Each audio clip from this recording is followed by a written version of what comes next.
Good evening. I am calling the, what month is this? December meeting of the Beavercreek Board of Zoning Appeals to order. Ms. Gillow, will you call the roll, please? Mr. Clunin? Mr. Botla is absent. Mr. Essman? Here. Mr. Rust? Here. Mr. Archibald? Here. I will entertain a motion to excuse Mr. Botla. So moved. And second? Second. Okay, I have a motion and a second. By voice vote, all in favor of excusing Mr. Botla, please say aye. Aye. Aye. All opposed? Hearing none, Mr. Botla is excused. Okay. Let's see, we have minutes to the agenda. Okay. We have one item on the, one public hearing on the agenda for tonight. Do we have any additions or subtractions or changes to the agenda? All right, I'll entertain a motion to approve the agenda as written. So moved. Second. Moved and seconded by voice vote. All in favor? Aye. Aye.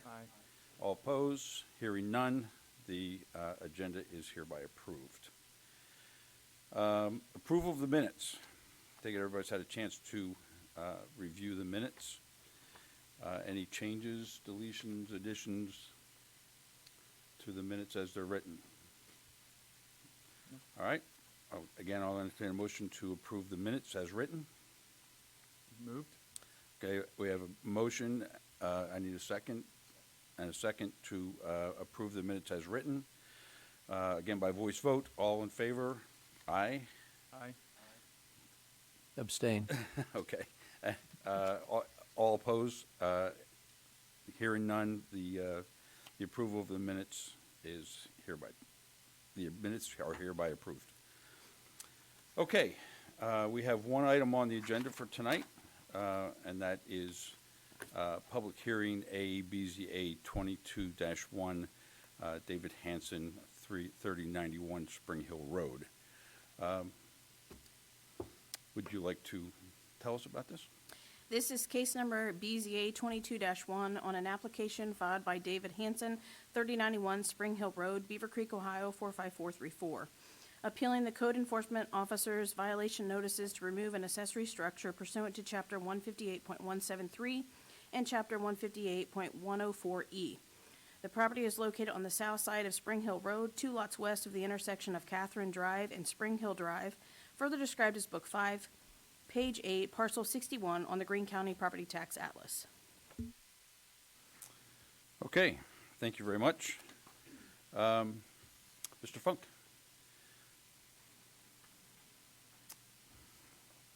Thank you, Mr. Chair. So the case we have before us tonight is BZA 22-1. As we were told, it's 3091 Spring Hill Road. And so what we have tonight is an administrative appeal. So typically, BZA is accustomed to hearing variance cases, and every so often, it seems like every couple years or more, we get an administrative appeal. So an administrative appeal can be done by any person who's affected by the decision of a code official or staff, and so they have the right to appeal that decision to the Board of Zoning Appeals. So it's a little bit different than a variance. A variance, we go by a set of criteria. In this case, the application, as you can see bolded there, the application for the appeal shall be based upon the intent of the code or the rules adopted have been incorrectly interpreted, the provisions don't fully apply, or the requirements of the code are adequately satisfied by another means. So in the case tonight, pretty much the applicant is, I guess, implying that the code has been incorrectly interpreted.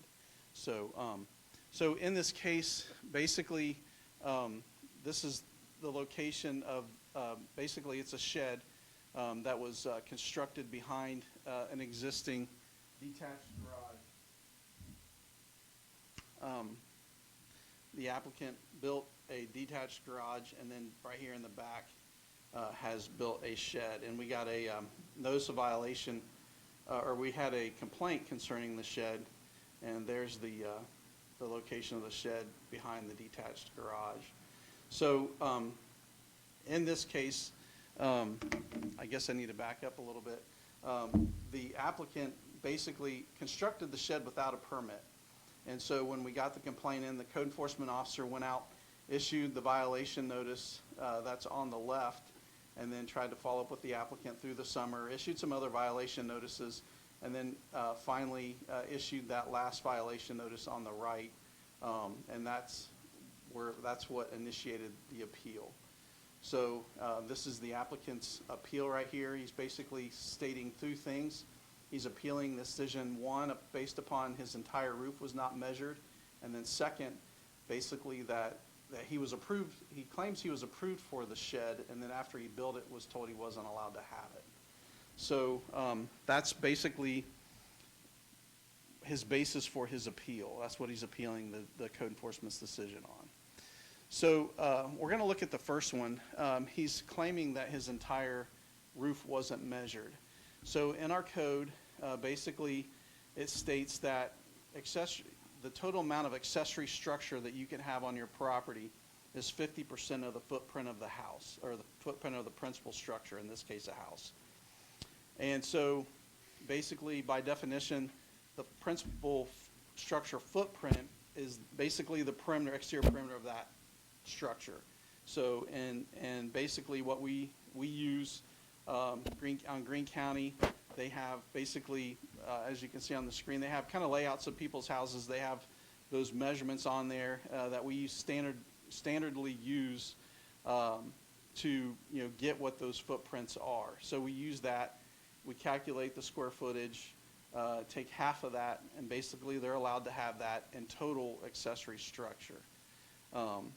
And so in this case, the applicant essentially a couple years ago built this, let me go back, built the detached garage. And when he initially applied, he actually applied for a structure that was larger than what he was allowed to have. It was 800 and some square feet. And so we met, he had some conversations with our department. I actually went out and measured his house to make sure, with him, to make sure that it was, the correct size. And it was, and he subsequently reduced the size of his garage to meet the maximum allowable square footage that he was allowed to have. And so, we had those conversations as far as measuring the roof, not measuring the roof, all that at that time. And so basically, he's, with that detached garage, he's at his maximum for accessory structures for his parcel. So, so to build a shed, first of all, it was built without a permit, but even if he had tried to obtain a permit for it, we wouldn't have allowed it because he exceeds his maximum square footage. So, the second basis for his appeal was that that he was approved to build the shed, but once he built it, he was told he wasn't allowed to have it. And so, and that's basically 158, 173 says you can't build, a structure without a permit. And so the applicant did, after the initial notice of violation back in February, the applicant did attempt to initiate a application for the shed after he'd gotten the notice of violation, but unfortunately he did not complete anything in that application. Basically, let me see if I can get this thing to work again. So basically, he didn't submit any of this, no site plans, or he didn't submit any submittals. Nothing was paid for. None of our fields that we require were filled out. Basically, he started the application and left it blank. And so the applicant never actually obtained approval for the shed because he never completed an application for the shed. So I'm not exactly sure where he thought he had that approval, but since he never approved. And then basically his application, he got it in February. Those expire after 30 days. So since 30 days passed, the application that was initiated expired.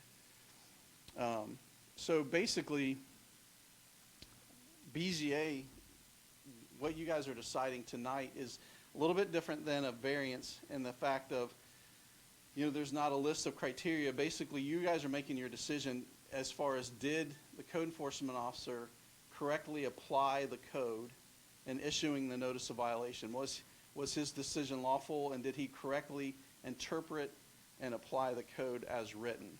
And obviously, as staff, we believe that he did. You know, there was no permit obtained for the shed. He did also exceed the square footage he was allowed to have, and therefore issued the notice of violation accordingly. So basically, BZA's decision tonight is, did staff act, you know, appropriately in interpretation and application of the code, or did they not? So, and that's what you guys are hearing tonight. Okay, thank you. At this time, we could hear from the applicant or the appellant. How you doing? Before you start, can you read that card up in the upper left-hand corner there? I, David Hanson, at 3091 Spring Hill Road, Beavercreek, Ohio, 45434, affirm that the testimony I'm about to give before this Board of Zoning Appeals in the City of Beavercreek is the whole truth and best of my knowledge. Thank you, Mr. Hanson. Well, as you know, I'm Mr. Hanson where I live, but I'm a retired Army Air Force veteran. I moved to Beavercreek probably 5 years ago. He's right in some of his things, but I think we got a little disagreement in some in regards to my 8 by 13, 100 square foot shed. He did come out and measure my house one time, but I got two different varying things. They said it was the bricks in my house, and now he was saying the roof. So it's kind of because my roof has a 3-foot overhang on each, all the way around my house. But initially, when they did my garage, they only took the bricks of my house. So I don't know what the footprint, if it's the whole roof or if it's the bricks of my house, the square, because like I said, I have a 3-foot overhang that exceeds all the way around my house. So that would, but that, you know, so I guess that's where we have a disagreement there. And then initially, I was unaware of a permit for a shed under 200 square feet. I read the regulations. I've got several permits, obviously, for my garage. We buried our electric in our backyard, so we went through all these permits for many years. It's not like I was trying to get out of a $35 or $40 permit.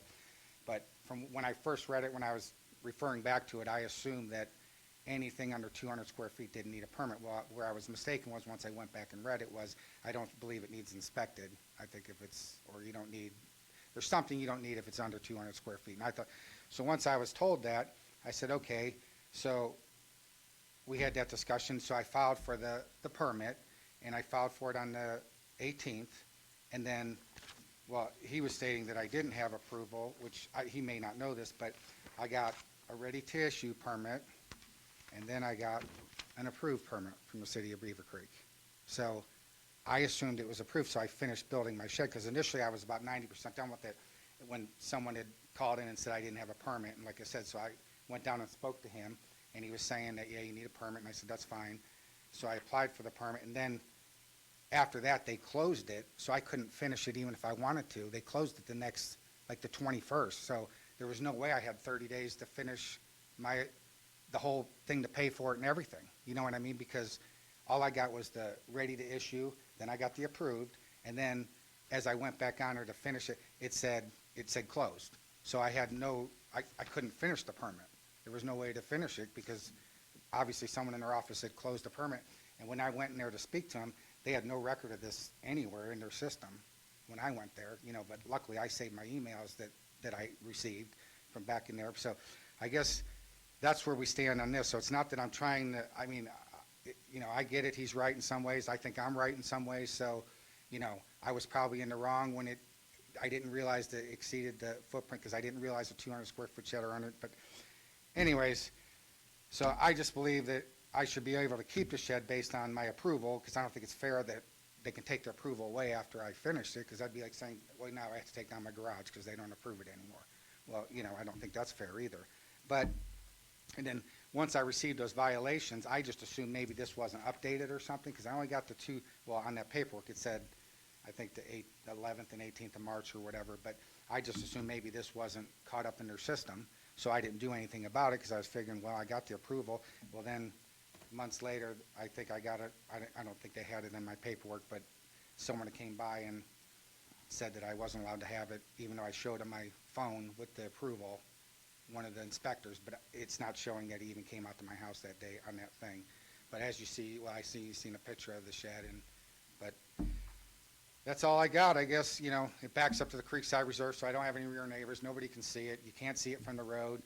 I mean, nobody can see it. So, you know, if it's, I guess it is what it is. I guess it's in your hands. And if I have to file for a variance after this, if it gets shut down, I guess I can file for a variance because I didn't understand what this was either going to be was a variance because one of the ladies, I believe when you were in there, they told me that they were going to switch it to a variance when I was walking out the door. Well, obviously they didn't switch it to a variance because you know, this is where we're at here. Sure. So this is a different thing than I was prepared for, but it's an interpretation of the rules, which if you go off theirs, then I'm going to lose this. But if you go off mine, I think I have a good chance of winning this. And then if I did lose it, then I guess I have to go with the variance if possible. Okay, thank you for your presentation.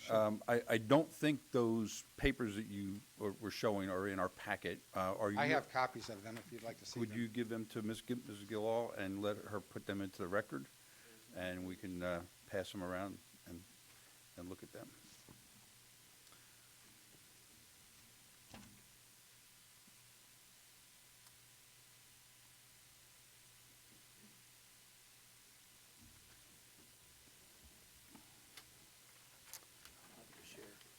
I didn't print out the closed one. I have it on my phone, but I didn't print out the closed one. These are two different pieces of paper. Yeah, the one was ready to issue, and the other one's the approval. And then I'd never printed out the closed one. I just figured it didn't matter because they closed it, so. Okay. But I do have it on my phone if you need to see that one. Okay, great. Thank you, and I'm sure we'll have questions Okay. for both you Wanna and just take for a seat, or- Mr. Funk. Yeah, take a seat, and we'll open the public hearing, and have some discussion, and we'll, you know, look at these documents too. So, do we do written submission now or during public hearing? During public hearing, right? Yeah, okay. All right. At this time, I will open the meeting, the public hearing portion of the meeting. And if there's anybody out there who would like to speak in support or opposition to this appeal, feel free to come up to the microphone, read the card in the upper left-hand corner of the podium, and give us your 3 minutes or more or less.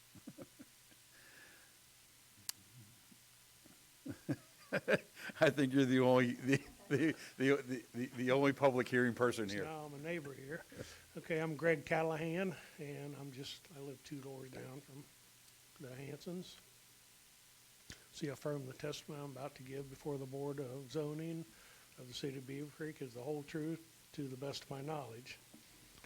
See, I live 2 doors west of Dave, and he's always kept his property up. It's always beautiful. And I didn't even know that the shed was there until I had that notice in the mail. And I just came to see if I could help him out in any way, but I don't think it's any kind of detriment to the neighborhood. Like I say, you can't see it from any sides, and the back's the bike path, and it's all wooded anyway, so. So I hope he gets to keep his shed. Okay, so you're in favor of his appeal? I'm in favor of his appeal, Okay. yes. Great. Thank you, Mr. Callahan. Any other contributions to the public hearing? Ms. Gilall, I know we have some written input. Yes, we do. We received 2 emails. The first one was from Jean June Quain of 3081 Spring Hill Road. She was stating that they were strongly against the extra garage and felt that it was too close to their property. And then the second one we did receive was from Steve Thompson of 3192 Spring Hill Road, who was in favor of the appeal. Okay. All right. Any other input? All right. With that, I will close this portion, or the public hearing portion of this meeting, and open it up for board discussion. And I will start with Mr. Essman. Thank you, Mr. Chairman. Can staff respond to the written submission that the appellant submitted? Yes. So if you look at this application right here,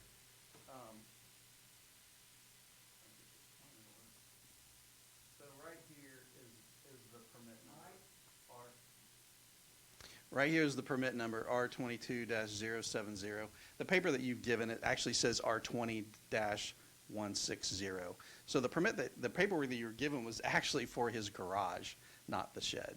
So, yeah, his garage was approved, but this is the application for the shed, R20-070.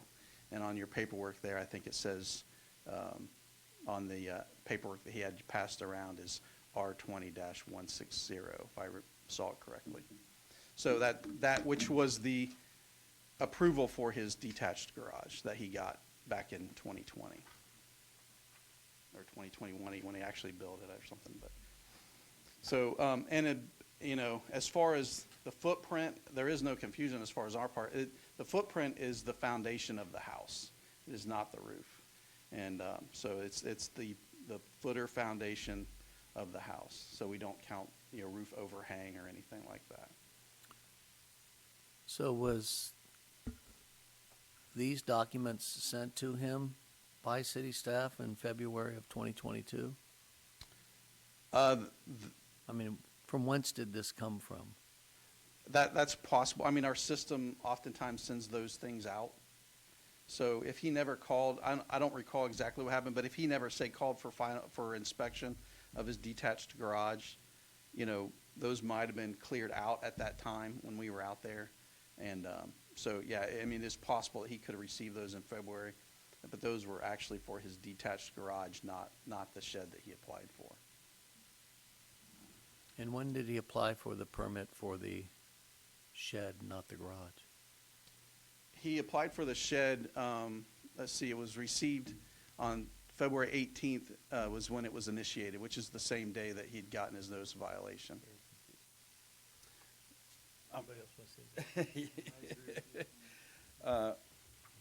And when was the garage completed? I don't know. When was your garage completed? Yeah, don't, I like to keep this. Okay, yeah. She's gonna make copies. I know it was well before February 18th of 2022. Right. Well, Melissa's doing that. You got more questions? For either, No, sir, thank you. okay. Not at this time, let's put it that way. You know how that goes. You reserve the right for seconds, right? Okay, Mr. Rust. Yeah, I'd like to know when that email was actually sent. I'd like to see a copy of it again. The date on it is February 22nd February 22nd of 2022. Okay. And is that something that is that a regular thing that happens? People will get stuff 2 years out from.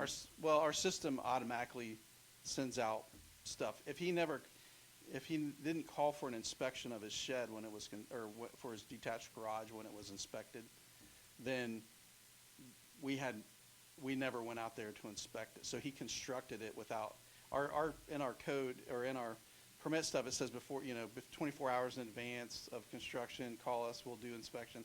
If he never called for inspection, it was never done. So apparently, upon being out there, it was seen that it was never inspected, so it was gone ahead and inspected the actual garage and passed the garage. Okay. So that paperwork would have cleared. But again, his permit for his shed, was never paid for. I'm not sure how he would think that it was approved when he never even completed an application. There was never an application. He never even gave us any paperwork. He never gave us any data or, any measurements, there was nothing to approve a shed permit for because he never supplied us with any information. So, there was nothing we could have approved it. And like I said, our code enforcement was out there multiple times through the summer and had discussions. And so, at any time he could have presented that paperwork. At any time he could have, explained, showed us that, and we could have easily explained to him that was your detached garage, not your shed. This is the first we're seeing this information too. So that could have easily been resolved early in the process. Thank you. Mm-hmm. Is there a separate inspection, post-permit inspection for the zoning department versus the building inspection? Yeah, so. Call for two, in other words? Yeah, the building department is responsible for their own inspections. We do a zoning inspection prior to construction to make sure that, it's where it's supposed to be. From that point, they're handed over to the building department, or the building department then continues to do the remainder, framing, electrical. Right. Whatever inspections they do would be subsequent, through the building process. And then zoning does a final inspection? No, we don't. We do a pre-construction, we typically do a pre-construction inspection. So they don't have to, once the structure is built, they don't have to call for another inspection from zoning? No, Okay, thank you. no, we typically do a pre-construction. Great, thank you. Right? And you guys did that for the garage? No, that's what I'm saying. That's where I think the confusion lied. He never called for a pre-construction inspection, so that inspection was never done. And so at some point, probably in February, when Don was out there to do the complaint, it was seen that, that was never inspected, so it was just gone ahead and approved to clear it off our books. Okay. This is really, really confusing because have you looked at these in detail? No, I Because- looked for the permit Okay. number. I've yet to see those. What's that? In a moment. Yep. We'll definitely give you your full chance. Okay. Because this has a different permit number on it, Sure. but it's a permit that's ready to issue on February 22nd, which is 4 days after he started his application for an accessory structure, according to that system. Sure. Right? And then, on the same day, it was changed to approved, the other permit number, but again, on the same days. I mean, I can see where confusion would come in, Sure. right? Because if you started the process for applying for a permit for the accessory structure for the shed, and then you get 2 emails 4 days later saying, ready to issue and approved, it would, I personally, I wouldn't think that we would go back, be going back to something that was built 2 years ago. All right? That's just Dan Archibald's own personal opinion. So I concur. I think there's a lot of confusion here. Sure, and I understand that confusion. One thing to keep in mind is the shed was already constructed. So the applicant did not get those documents and then build the shed. The applicant built the shed, and this is all after the fact. So the shed was illegal already. Okay? So the fact that, I understand that there may be some confusion over those documents as far as when it was approved, not approved. That confusion would have been easily corrected had he presented those documents back in March, any time prior to this meeting right here. If he would have brought that up, we could have easily said, yes, those were for your detached garage that you've already constructed. You still need a permit for your shed that you illegally built, and still would not be able to have approval. The fact of the matter is, when the notice of violation was issued, irregardless of those documents, at the time the notice of violation was issued When was the first one issued? on February 18th. The first one was issued on February 18th. That's what initiated his application. Okay? So on February 18th, when the code enforcement officer issued that violation, we're looking at, on that date, did he correctly interpret the code and issue that violation stating that he did not have a permit? And he did. He did not have a permit. So the code enforcement officer did lawfully issue that violation notice because he did not have a permit for that shed. Okay. That shed did exceed the maximum square footage of allowable accessory structure. Now, I understand after the fact, there's some confusion over those documents, but when that initial violation was issued, that shed was illegal, and is still illegal, but that shed was illegal, and the code enforcement officer did correctly interpret the code and did correctly issue that violation notice, and that's what you guys are discussing tonight. Did he lawfully, on that date, did he appropriately interpret the code, and did he lawfully issue that violation notice? And Got it. staff believes that he did. Okay. Mr. Clooney? Yeah, Mr. Funk, I've got a question, I think, Sure. as to what happened between the first issued notice of violation, so February, and obviously we're in December now. I can't remember if you said in your report or if you just told us that over time you were working with Mr. Hanson to get this resolved, or? Sure. The code enforcement officer, yeah, tried to work with him, the applicant, to resolve the issue. He actually issued a couple more violations through the summer. I didn't throw all that into the packet, but he did issue other violations through the summer. He had some conversations with the applicant. And again, at any point during that time, any confusion over that email could have been alleviated at the time, but it still didn't negate the fact that he had. We got that. We got that. Yeah. So was I guess, I'm not sure if you were the code enforcement officer on No. this. It doesn't sound like you were, so. No, I wasn't. You might not know the conversations, but were those, would you have expected those conversations to be, you can apply for a variance at this point, or you're gonna need to move your shed right now, or, this is the next step? I guess I'm just curious, it just seems like a long gap of time, like the shed's been sitting there, and, maybe a variance 6 months ago or 8 months ago would have been the move, or maybe that is the next step regardless. Sure. And, I can go back and pull up a chronology, I guess, of what happened, but yeah, I mean, those conversations, he was told that, ultimately, yeah, it was a variance or removal of the shed.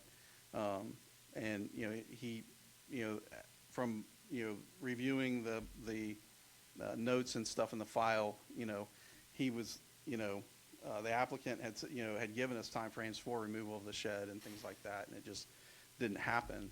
And so, yeah, I mean, it was, granted, I won't deny that it was probably a little lengthy time from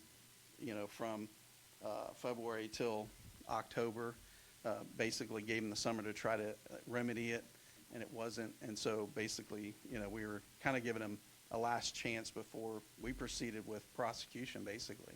Is the code enforcement officer here to submit the testimony? No, Do you have the chronology that you can submit to us? I can get it for you, yeah. Well, actually, we closed the public hearing, so we can't accept any more evidence, can we? No, I think we can. Yeah. I'd like to see those, please. Okay, yeah, I can grab those. It's supplemental information to the packet.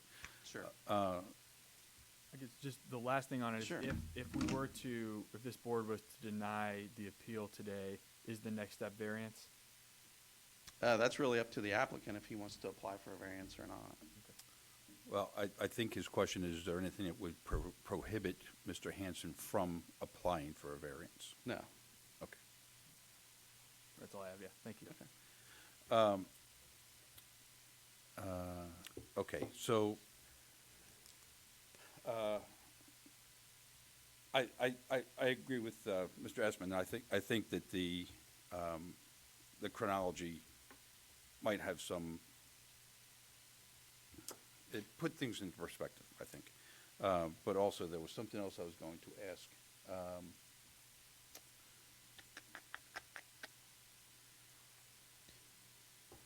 But again, just to keep in mind that, the decision was the shed built without a permit? Right. And, is it within the allowable size? So, Sure. do you want to, you want to recess while I grab that, or how do you want to, you just want to hang on for a second? Yeah, we'll just hang on for a second. We can start, yes? Oh, you were going to say, you look like you're going to give me some advice. And you know I readily take advice from you. Yeah, we can, unless you definitely want to be here, we can start Mr. Hanson, have him come up and talk. I know he's, I would actually appreciate being able to hear any Okay. conversation there. okay, all right. Then, 5-minute recess. yeah, let's call a 5-minute recess, reconvene back here at 6:40. Okay, I'll be right back. Thank you. If anybody needs to take a facilities break, this is it.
Okay, we are coming out of recess. We've gotten information from Mr. Funk about the code enforcement case report, which outlines the dates from that the code enforcement officers took some action, and what specifically that code enforcement officer did. Looks like a couple times there were 1, 2, 3, 3. Well, actually, it looks like it may be only 2 discussions. But anyway, everybody has that, and we can call seconds on that. Mr. Funk, I have one other question. I remember what I was going to ask you before, and this, I think it's germane to the discussion, and I'm pretty sure that you can't reveal who the complainant was. I'm not asking for that, but can you describe the nature of the complaint? It's there on your report.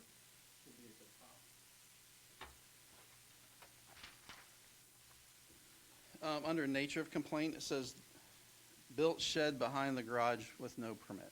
So that's what we got. So those complaints come in online. Sometimes people call in,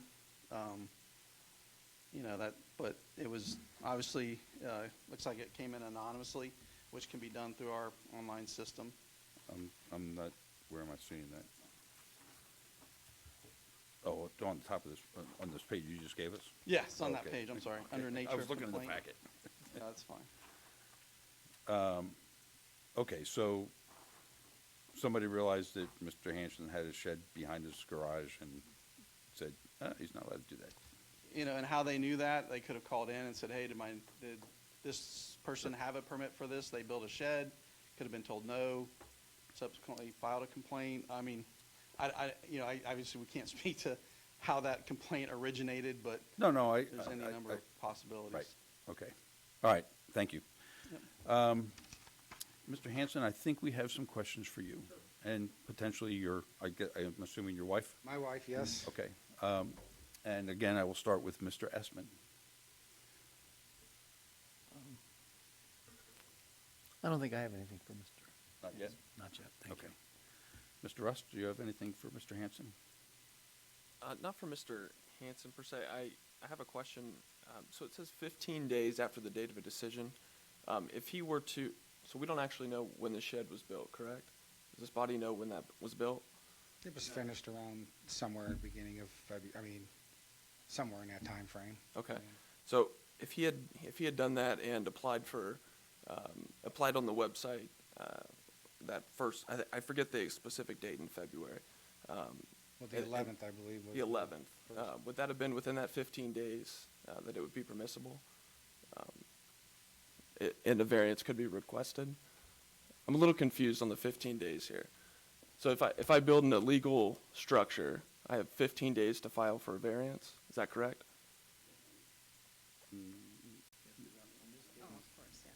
In this case, he had 15 days to appeal the notice of violation. So when a violation is issued, so at the bottom of the yellow and then also on the white sheet, basically it gives them, there's language in there saying basically they have the right to appeal that notice of violation, and it gives them 15 days to appeal. And so since there was another violation issued later, they were still granted an additional 15 days. Okay. So, yeah, had it been, so that was given an additional 15 days. Gotcha. Okay. So it really doesn't have anything to do with applying for a permit or Gotcha. requesting a variance. It's, the appeals, saying, is saying that basically the violation notice was not valid. Okay. For whatever reason the Understood. applicant feels that it is. Gotcha. Thank you for the clarification. Okay, anything for Mr. Hanson? I don't think so. Yeah. Okay, Mr. Clinton? I'm sorry, Mr. Hanson, I'm going to send you back to your seat again. I have another question for Mr. Funk, but I might have one for you, so I apologize. Matt, we're making you answer all the questions tonight. On this code section, and I believe in your report as well, and in the notice of violation, it states, the appeal shall be based on a claim that the true intent of the code has been incorrectly interpreted. And so the code, as we're looking at it, would be the size of the roof, right? Only accessory structures can only be 50% of that size. But when I look at the word intent, I guess I'm curious as to what the intent is of that provision as it might pertain to Mr. Hansen's appeal, to allow a structure that's not, an accessory structure, a shed that's not really noticeable. Well, basically, the code limits the size of total accessory structures to that 50% of the footprint of the house. So, I mean, the intent is to limit the amount of accessory structure, to an appropriate size or to a certain size. And that's, outside of a variance is equally, enforced, citywide. So, I mean, we can't, that 50% is our hard number as far as size. We can't, just arbitrarily say, well, grant variances and say, well, it's only over 50 feet so you can have it, or it's only over 500 feet so you can have it.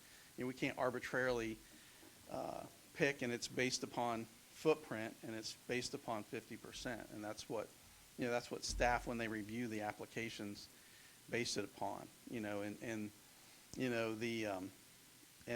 footprint is defined in our code as we discussed earlier to be in, and so, I mean, that's what we base all our permits upon. Gotcha. Is that 50%. So. Yeah, I think I appreciate that. And maybe it's irrelevant where my mind is going on it, but when I just look at, the intent of that specific portion of the code, I would think, and I could be wrong, that you obviously don't want to have a parcel of land that's just full of accessory structures, because then that might be a detriment to neighbors, or it's an eyesore, or whatever it is. And so when I look at the word intent, I'm just curious if that's, if something that does not cause those issues to arise would sort of defeat the intent of the statute to allow this appeal to go through. But again, might not matter in this context. That's all I had. I appreciate, unless I was completely off base with what I said, and you want to. Yeah, I mean, obviously, the 50% obviously helps us to control lot coverage and things like that. But again, that 50% is for all residential properties that are 20,000 square feet or larger. So again, even larger, I mean, we can't say, well, you have 5 acres, so you can have 55%, or you have, I mean, that 50% is limited, so it's not arbitrary to whatever size lot you have. It's any lot that's over, we allow them to have up to 50% footprint of the house over, on a lot that's over 20,000. If it's less than 20,000 square feet, that footprint is, that square footage actually less. So yeah, I mean, the intent is to control lot coverage and things like that, but, it is kind of defined for us specifically. Sure. Okay, yeah, thank you. Don't go away. Are you done? That's all, yeah. Okay. Still staying with the square footage or the 50% rule. Sure. A couple of quick questions, just for clarification for our viewing audience. Sure. Thousands of people that are out there observing this. Hundreds of thousands, right? If his newly built garage was attached to the house, that would be included in the footprint, would it not? Yes, as if it was attached as an addition to the house, then it would increase the footprint. Okay. And if his back porch was an enclosed back porch, that would also potentially add to the square footage allowed for the accessory structure. As long as it was considered living space. Sure. Yes. Right. Yes, right. that would Okay. also. And that really. And we have people that do that, honestly, that, that will increase the footprint of their house so they can increase Sure. the amount of accessory structure they have. Sure. So. And just, because I know this point's going to come up when we talk with Mr. Hansen, we understand that the footprint of the house is based on where the house meets the ground, basically, right? Yes. And that measurement. However, do you have an idea if that rule was applied to the overhang of the roof, would he have then had enough square footage to allow for this additional shed? I don't know. It just depends on the. No, I wasn't expecting you to have that The answer. length but of his in case you overhang, did. some people have a 1-foot overhang, some people might have a 3-foot overhang. Sure. Really depends on the overhang, and is it a certain distance on one side of the house, but, is it that way on one end of the house, but not the other end of the house? And there's so many variables. No, just trying to put everything in the context. Yeah, we Okay. just, go with foundation, Got it. which is what the county does as well, so. Yep. No, got that. Okay. I don't think I have anything else for you right Okay. now, but we reserve the right to call you back. Sure, certainly. Thanks, Matt. Mr. Hanson, Mrs. Hanson. Well, I had a few things, if you don't mind me stating them for. No, go ahead. Okay. Go ahead. And First then off, we'll I ask don't- questions. I don't We'll know interrupt. why the neighbor was read into here on something about my garage. It has no bearing in this case whatsoever, and it Absolutely obviously agree. met the Greene County 10 feet away from her, and it's a rental at that, so it's the worst house in the neighborhood, mind you, but anyways, that's besides the point. But secondly, he is correct, I did not file for the permit. I admitted to you I didn't file for the permit because I didn't realize you need a permit for a structure under 200 square feet. So I wasn't trying to get away from the $35. I mean, I filed for many permits. I have many properties and filed many permits in my lifetime, but so I wasn't trying to do that, but I did file it on the 18th, so I don't know what they're saying about my garage that was ready to issue, approved, and closed all within the same day. Just so happens the day I filed it, which is kind of weird, but I mean, I just think it's ironic that it's It is. on my garage, and I didn't know that the city of Beavercreek had to inspect my garage. I thought it was the county that came out and inspected my garage, which they did. So, but other than that, and one last thing is, one of his inspectors did catch me at my house one time in my driveway, and was somewhat rude to me, but I was probably rude back because the way that he came to me. And I went in my truck, I got my phone out because I saved those emails, and I said, well, the shed's approved. And he said, no, it's not, let me see. I got on my phone, he took my phone, he looked at it, and I had to go to work, and he gave me back the phone and says, I got a call, and I'll just say, Mr. Funk, I don't know who he was calling, and raced back to his car, and I left for work, so someone did see that paperwork, and that was back in March, that someone saw that paperwork. So it may not be in that report, but I know I talked to somebody, and that's the only time I have ever physically seen anyone out there. Now, my children and stuff have been out there and got the violations, but I personally wasn't there but one time. Okay. So, Okay. I do have a question. Sure. Is it okay? Yeah, sure. Go ahead. You did receive the notice of violation that was posted on your door, and on or about, I guess it was the 18th of February? correct. Okay, so you knew that, Yeah, it you was knew you had somewhere a in notice there. of violation. Correct, and that's when Okay. that 11th and 18th that's why I applied for the permit, because I didn't realize Great. that I was in violation. That's what I thought. Okay, that's what I needed to know. Okay. Thank you. Okay, so you started this permit application after you received the notification? Correct, Okay, because all right. like I said, I was unsure. When I Yep. read the rules initially, I just assumed that under 200 square feet didn't need a permit, and I was wrong. Sure. Okay. You got other stuff to add, or you just want us to fire? No, I fire them think quick? that's everything I have to say, I guess, and I guess I'll leave it in your hands now, but. Okay. So I asked Mr. Funk if he had a measurement on the roof line of your house. Can I make a comment on that? Sure. So the overhang of our house, of the roof, actually thought that was one of the ugliest features of this house when we bought this house, because it's very strange how the roof, it extends, I want to say 5 feet. No, it's probably like 3 or 4 feet, but Alright. it's pretty good It's overhang. a huge extent in the front of the house, because I can stand outside in the rain. I can walk all the way to my car to the garage and not get wet, which is why I like it now. But originally, I thought it looked ridiculous because it swoops probably, I want to say 5 feet. It may be, wanna I say don't it's know. I 5 never feet, measured it. that it swoops in front of the house. And in the rear. But It's it not is on all the the way sides. around No, it's also. not on the sides, it's just on the front. and In the rear. front, it swoops excessively. Yes. Around the edge of the house, it's about 2 or 3 feet, but if you're considering Okay, anything about so the do footprint of you have an idea of how again, this is probably, it's really kind of a moot point, but just to No, have I that do not have information the- would be I handy. would guess it was, you know, I don't even have the guess. Okay, I would- all right, don't guess. Yeah. It wouldn't be good. Like I said, the shed's 108 square feet. I mean, it's 8 by 13. Okay. Do you have other questions? I have no questions, but I do, ready for discussion.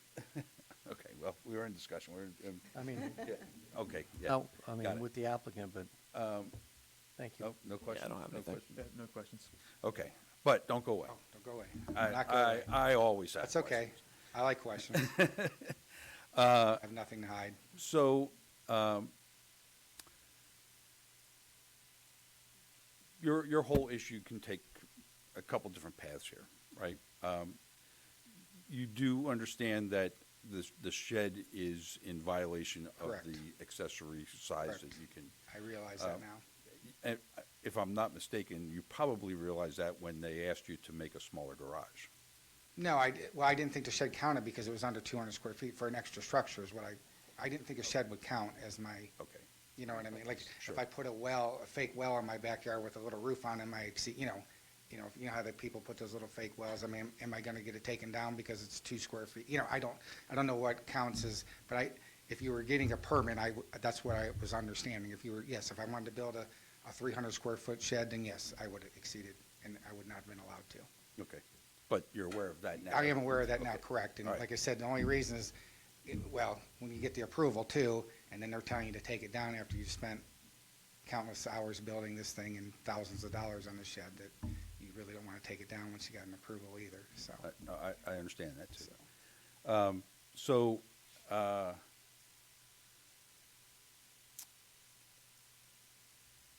I think as Mr. Funk has pointed out to us, right, the code says that Correct. on the appeal, we have very limited options. Yes, like I said, originally when I went and filed this, I was under the understanding this is what I was fine, but then the lady, as I was leaving, said it was a variance. So I don't know what I was coming here for, to be honest with you. Okay. Because there was 2 different things said when I was in that office. Because she had come out after I filled out the paperwork, and she clearly stated he has to file for a variance, which she's clearly stated right then and there is, you're not going to get it, don't even waste your time, they're just going to tell you to take your shed down, is what she told to me in that office. So, Remember who that was? the secretary, she's in the office straight to the right. I don't know, she came out of her office, I was having a pleasant conversation with the secretary, filling out my paperwork, and some lady came out of her office to the right, and she obviously overheard us talking, and we were, like I said, nothing was, and then she came and telling me about, I don't have the square footage in my house, telling me it was based on square footage, and I had to tell her that I hate to do your job for you, but it's not based on square footage, it's based on the footprint of your house, and she kept referring to the square footage. I said, that's not true, because you can have an 8,000 square foot house that's straight up and down, and you can still only have the footprint of your house. It doesn't allow you to have a 4,000 square foot shed. So we had a disagreement, so we didn't get along very well in the office, and then that's when she snapped at me when I was leaving, saying, you can file whatever you want after I paid my $100, you can file, but they're just going to not approve it, and you're still going to have to take it down, is what she said to me when I walked out of the office. Okay. That's So good, that's good information for us. So I don't because know, like I said, I didn't know somebody what to fire- expect coming here. I didn't know if it was a variance or the zoning violation, Right. so, If everybody has the right to file a variance, correct. a variance request. And this is the only group of people that can tell you whether or not that variance is approved or disapproved. Okay, Now, staff can tell you it's likely to get disapproved. Correct. Right, because of their experience. yeah, and I their just didn't and know based on the the way she recommendation they're said going it to to me make. was just Right. rude and But- condescending, which I didn't think was appropriate, but, Yeah, it's distressing because it's not the first time I've heard this. okay. So, anyway, unless you have anything else, I have nothing else, sir. We're going to do some discussing here amongst the board, and feel free to have a Thank seat you. and hang out. All right. And we're good. What, is it germane? I just want to point out that we require, there's the 200 square feet, like we require a permit for, we don't, we require a permit for sizes less than that. Sure. So He obviously. conceded that point. Yeah, he wouldn't have spoken to some, and As far as his conversation, it was most likely with Sandra Pereira, I'm assuming, but I don't have any knowledge of that conversation. It's not germane. In her defense, you know, I don't think any of us would tell someone that you absolutely would be denied something when coming to BZA, so. I would normally take you to your word, but this is not the first time I've heard people saying this. Sure. Almost those exact words. Don't even bother, it's not gonna get approved. That's problematic, Sure. right? And I find, well, it would be out of character of Ms. Pereira to do something like that, as far as my experience with her. Sure. So, And Um, it would, you know, again, I think that's an I issue can't for speak another to day. the Yeah. conversation, obviously, because I wasn't Yeah. there or present for that conversation, but, something I'll bring up with Randy. all right, thank you. Okay, so, Let me start. let's go ahead, start. You know, I think we've sort of lost track of what the issue here is. The issue before us, which I don't think it should be before us, but that's neither here nor there, is that this is an appeal asking whether the code enforcement officer was correct in issuing a notice of violation. In that particular case, the applicant has conceded that he was in violation. So this appeal to me is sort of like a no-brainer. We have to deny the appeal because the code enforcement officer was correct, as evidenced by the testimony of the appellant, that he was in violation. Along those lines, though, I think this has been a very unfortunate case in that clearly this is a case for a variance that could be based upon, I'm not going to give the soon-to-be applicant any ideas of what it could be based upon, that's his business, but to me, there's 3 or 4 or 5 issues here where he could base a variance that would be heard before this body and taken into consideration.